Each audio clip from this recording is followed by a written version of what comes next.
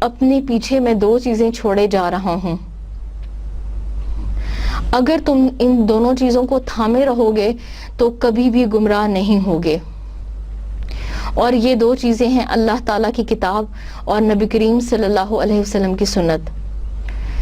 چنانچہ نبی کریم صلی اللہ علیہ وسلم نے اس کو مسلمانوں کے لیے ایک واضح اور روشن معیار بنا دیا کہ ہر وہ کام جو آنے والے وقتوں میں دین میں پیدا کیا جائے گا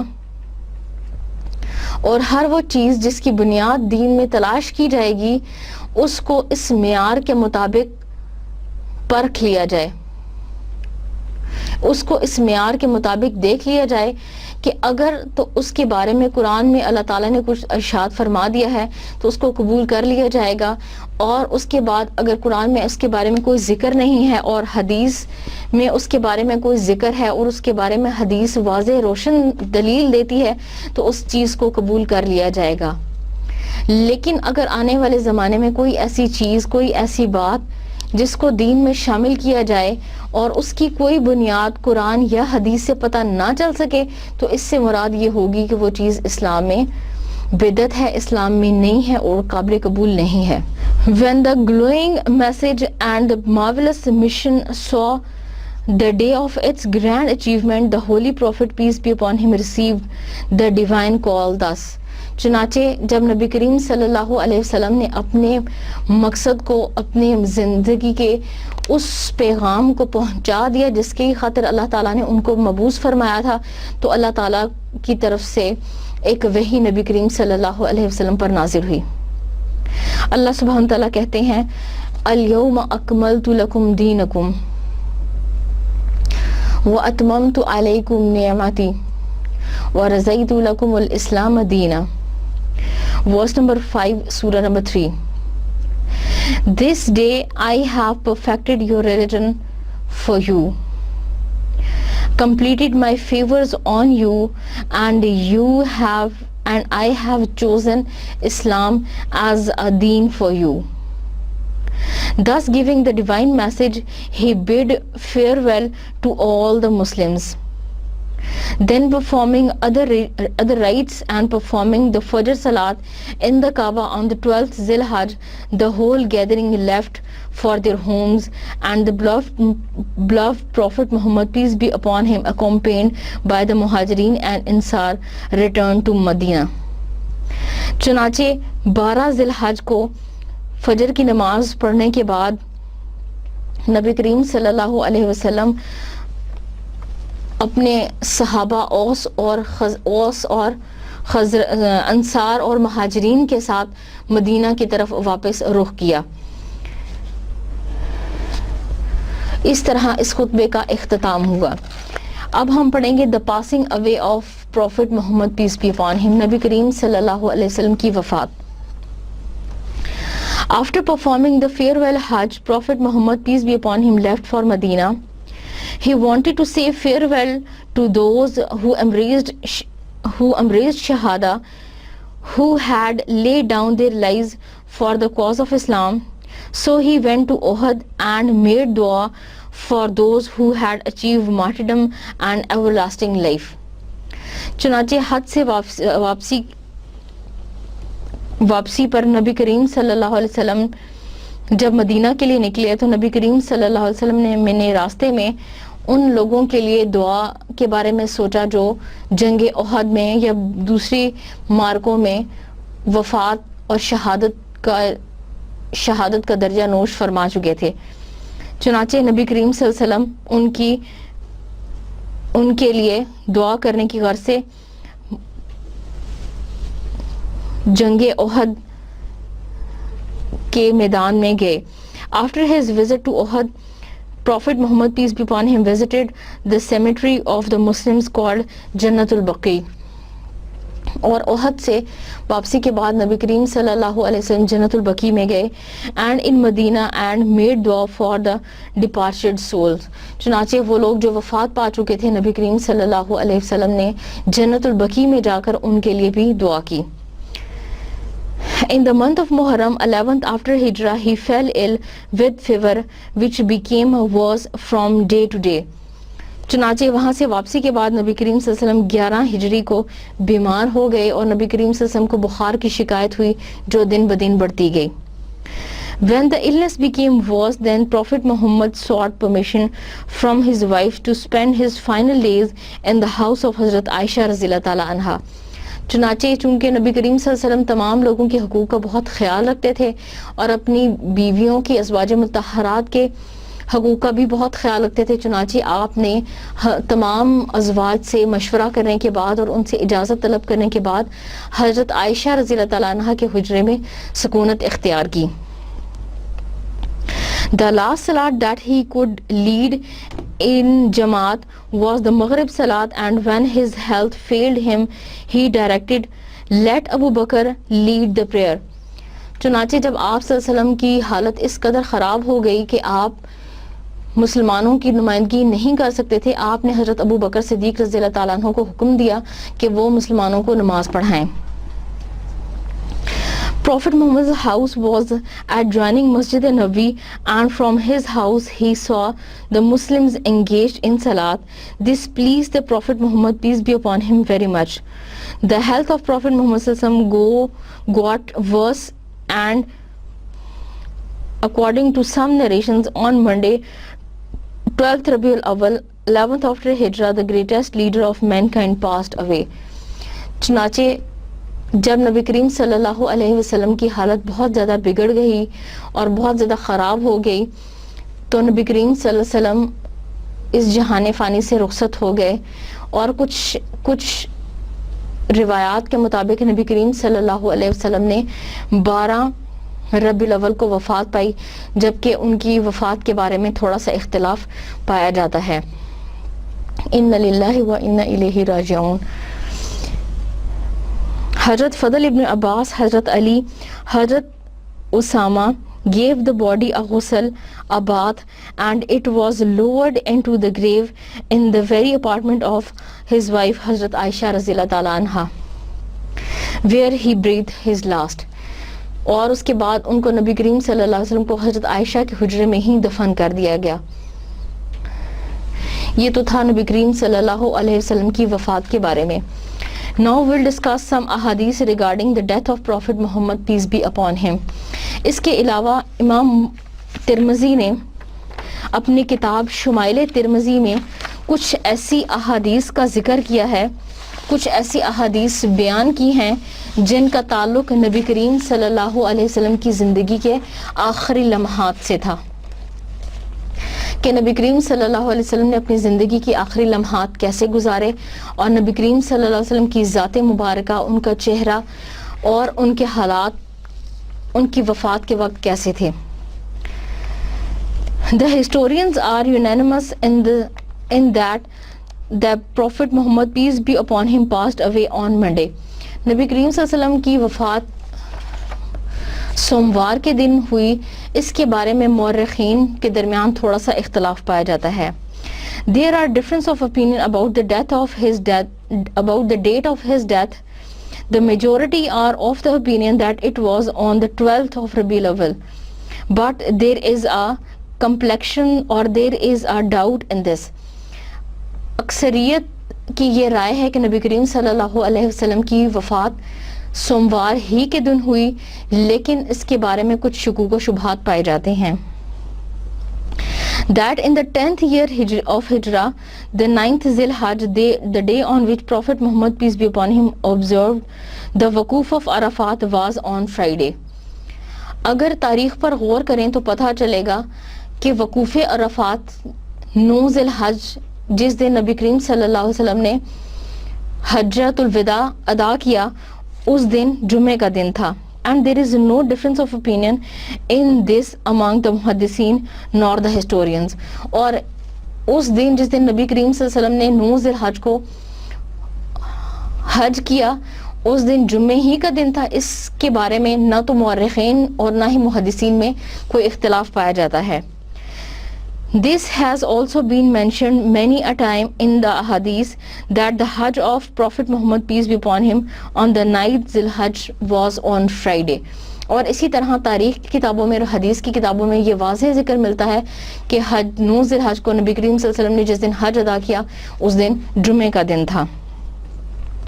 After taking into consideration if the months of Dhul Hajj, Muharram and Safar, all 3 months had 30 days or 29 days, or if some had 29 and the other has 30 days, in no combination does 12th Rabiul Awwal fall on Monday. چنانچہ اگر تینوں مہینے ذوالحج، محرم اور سفر ان تینوں کے دنوں کا اس حساب سے ذکر کیا جائے کہ تینوں یا تو 30 دن کے ہوں یا تینوں 29 دن کے ہوں یا پھر ان میں سے کچھ 29 دن کے ہوں اور کچھ 30 دن کے ہوں، کسی بھی صورت میں 12 ربیع الاول سوموار کے دن وقوع پذیر نہیں ہو سکتا. For this reason a group among the محدثین has given preference to the other date. اور یہی وجہ ہے کہ محدثین نے نبی کریم صلی اللہ علیہ وسلم کی وفات کی تاریخ 12 ربیع الاول کے علاوہ کوئی اور تاریخ قرار دی ہے. The illness of Prophet Muhammad peace be upon him first began with a headache. نبی کریم صلی اللہ علیہ وسلم کی وفات کا سلسلہ نبی کریم صلی اللہ علیہ وسلم کے درد سر سے شروع ہوا. On that day Prophet Muhammad peace be upon him was at the house of Hazrat Aisha رضی اللہ تعالیٰ عنہ. After that at the house of Maimuna رضی اللہ تعالیٰ عنہ the illness increased. اس کے بعد نبی کریم صلی اللہ علیہ وسلم حضرت میمونہ کے حجرے میں گئے اور وہاں نبی صلی اللہ علیہ وسلم کی تکلیف میں اضافہ ہو گیا. In this state he fulfilled the rights of his wife by spending the days appointed for them at their houses. اور پھر اس پر نبی کریم صلی اللہ علیہ وسلم نے وہ دن جو تمام ازواج مطہرات کے لیے منتخب شدہ تھے ان کے پاس گزارے. اور آخر میں نبی کریم صلی اللہ علیہ وسلم نے یہ گزارش کی، یہ درخواست کی کہ انہیں حضرت عائشہ رضی اللہ تعالیٰ عنہ کے حجرے میں منتقل کر دیا جائے. چنانچہ تمام ازواج مطہرات کی اجازت دینے کے بعد، ان کی پرمیشن کے بعد نبی کریم صلی اللہ علیہ وسلم کو حضرت عائشہ کے حجرے میں منتقل کر دیا گیا. اس میں ہم 3 اہم احادیث کا ذکر کریں گے. نمبر 1، حضرت انس رضی اللہ تعالیٰ عنہ narrates the last glimpse I had of Prophet Muhammad was at the time of his last illness on a Monday morning when he lifted the curtain of his house to look at his ummah performing the salah. حضرت انس رضی اللہ تعالیٰ عنہ کہتے ہیں کہ آخری نگاہ جو میں نے نبی کریم صلی اللہ علیہ وسلم کے چہرے مبارک پر ڈالی وہ سوموار کی صبح کو تھی، جب آپ صلی اللہ علیہ وسلم اپنے گھر کے پردے کو بلند کر کے مسلمان امت کو نماز پڑھتے ہوئے دیکھ رہے تھے. At that time his Mubarak face was shining and clear as it was a page of مصحف. اس وقت نبی کریم صلی اللہ علیہ وسلم کا چہرہ اس قدر روشن تھا جیسے قرآن کا ایک صفحہ ہو. At that time the Prophet Muhammad was performing the Fajr Salah behind ابو بکر. اور اس وقت نبی کریم صلی اللہ علیہ وسلم حضرت ابو بکر کے پیچھے فجر کی نماز ادا کر رہے تھے. The people began moving back in happiness after seeing him, thinking that he would come to join them. اور لوگوں نے نبی کریم صلی اللہ علیہ وسلم کو دیکھا تو نبی کریم صلی اللہ علیہ وسلم کی طرف رخ موڑ لیا کہ گویا وہ مسلمانوں کی جماعت کروائیں گے یا مسلمانوں کی رہنمائی کریں گے نماز کے معاملے میں. Before this too, on an occasion when Prophet Muhammad peace be upon him became ill, حضرت ابو بکر صدیق led the salah. لیکن اس سے پہلے بھی جب نبی کریم صلی اللہ علیہ وسلم بیمار ہوئے تو حضرت ابو بکر صدیق رضی اللہ تعالیٰ عنہ نے مسلمانوں کی نماز میں نمائندگی کی. When he was recovering he would come and join the congregational prayer. اور جب نبی کریم صلی اللہ علیہ وسلم اپنی طبیعت میں ذرا بہتری محسوس کرتے تو آپ نماز کے لیے تشریف لے آتے مسلمانوں کی اور مسلمانوں کی نمائندگی کرتے. Prophet Muhammad made a sign to the people to remain in their places. لیکن جب نبی کریم صلی اللہ علیہ وسلم کی طبیعت خراب ہو گئی تو آپ نے مسلمانوں کو ہاتھ کے اشارے سے یہ رہنمائی کی کہ لوگ اپنی نماز کی جگہ پر قائم رہیں اور حضرت ابو بکر رضی اللہ تعالیٰ عنہ کی نمائندگی میں نماز ادا کریں. And Prophet Muhammad peace be upon him passed away on that day. حضرت انس رضی اللہ تعالیٰ عنہ مزید کہتے ہیں کہ اسی دن نبی کریم صلی اللہ علیہ وسلم کی وفات رونما ہوئی. دوسری حدیث حضرت عائشہ رضی اللہ تعالیٰ عنہ سے مروی ہے. آپ فرماتی ہیں حضرت عائشہ رضی اللہ تعالیٰ عنہ narrates that at the time of the death of Prophet Muhammad peace be upon him, she gave him support with her chest,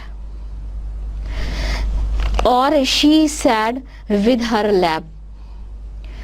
حضرت عائشہ رضی اللہ تعالیٰ عنہ بیان فرماتی ہیں کہ جب نبی کریم صلی اللہ علیہ وسلم کی وفات ہوئی تو میں نے اس سے پہلے نبی کریم صلی اللہ علیہ وسلم کو اپنی چھاتی کے ذریعے یا اپنی گود کے ذریعے ان کو مدد فراہم کی.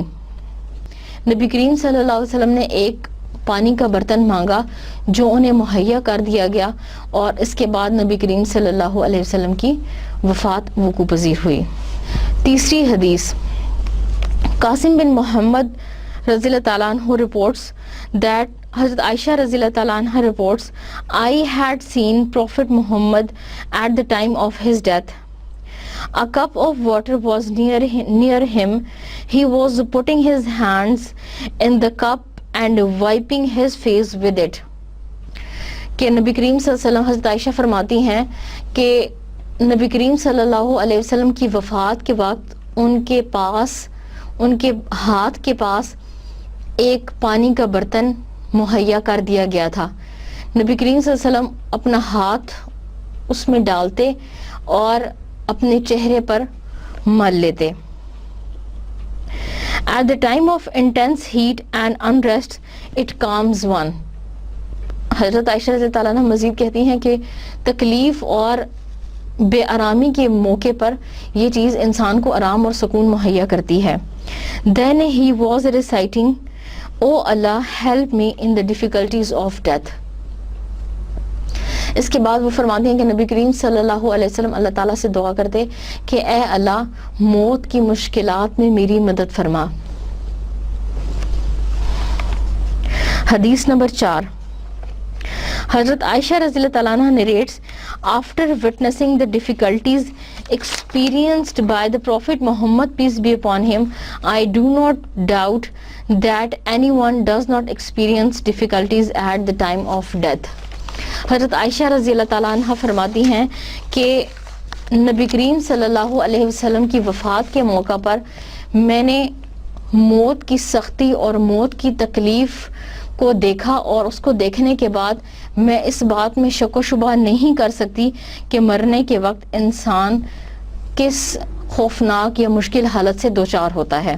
حدیث نمبر 5 حضرت عائشہ رضی اللہ عنہ narrates after the death of Prophet Muhammad peace be upon him, a disagreement arose between Sahaba regarding the burial. نبی کریم صلی اللہ علیہ وسلم کی وفات کے بعد نبی کریم صلی اللہ علیہ وسلم کو دفنانے کے معاملے میں صحابہ کے درمیان کچھ اختلاف ہوا. Some preferred the Masjid Nabi, some because of Prophet Muhammad peace be upon him attachment to the Sahaba said that the Jannatul Baqi, and some says that next to his grandfather Hazrat Ibrahim alayhi salam, and some says to Makkah. نبی کریم صلی اللہ علیہ وسلم کی وفات کے بعد صحابہ نے میں سے کچھ نے کہا کہ نبی کریم صلی اللہ علیہ وسلم کو جنت البقیع میں دفنایا جائے, کچھ نے کہا کہ مکہ مکرمہ جو ان کی آبائی جگہ تھی وہاں دفنایا جائے, اور کچھ نے یہ کہا کہ نبی کریم صلی اللہ علیہ وسلم کو حضرت ابراہیم علیہ السلام کی قبر کے قریب دفنایا جائے. ابو بکر رضی اللہ تعالیٰ عنہ thereupon said, اس موقع پر حضرت ابو بکر صدیق رضی اللہ تعالیٰ عنہ نے فرمایا, I heard something from Prophet Muhammad peace be upon him which I did not forget. میں نے نبی کریم صلی اللہ علیہ وسلم سے ایسی بات سنی ہے جس کو میں کبھی نہیں بھول سکتا. The death of the Anbiya occurs in the very place where burial is desired, کہ انبیاء کی موت ہمیشہ اس جگہ پر ہوتی ہے جہاں پر ان کو دفنایا جانا ہو، یا ان کے دفنائے جانے کی جگہ پر ہی انبیاء کی وفات اللہ کے اذن کے مطابق ہوتی ہے. Hence bury Prophet Muhammad peace be upon him at the place of his death bed. چنانچہ نبی کریم صلی اللہ علیہ وسلم نے جہاں وفات فرمائی ہے وہیں پر ان کو دفنایا جائے. چنانچہ نبی کریم صلی اللہ علیہ وسلم کو حضرت عائشہ رضی اللہ تعالی عنہا کے حجرہ میں دفن کر دیا گیا. یہ تو تھا نبی کریم صلی اللہ علیہ وسلم کی ڈیتھ کے بارے میں. نبی کریم صلی اللہ علیہ وسلم کی لائف ہسٹری کے بارے میں ہم نے مختلف عنوانات کو پڑھا، جس میں نبی کریم صلی اللہ علیہ وسلم کی برتھ، ان کے چائلڈہڈ، مین ہوڈ، اس کے بعد نبی کریم صلی اللہ علیہ وسلم کی ینگ ایج، اور نبی صلی اللہ علیہ وسلم کی میرج، پروفٹ ہوڈ، پریچنگ. اس کے بعد ہم نے نبی کریم صلی اللہ علیہ وسلم کے مختلف بیٹلز کے بارے میں پڑھا، اور اس کا سلسلہ آج نبی کریم صلی اللہ علیہ وسلم کی ڈیتھ پر آ کر ختم ہو گیا. یہ تو تھا ہمارا آج کا سبق. انشاءاللہ نئی کلاس میں نئی سبق کے ساتھ آئیں گے. السلام علیکم ورحمۃ اللہ وبرکاتہ. اللہ حافظ.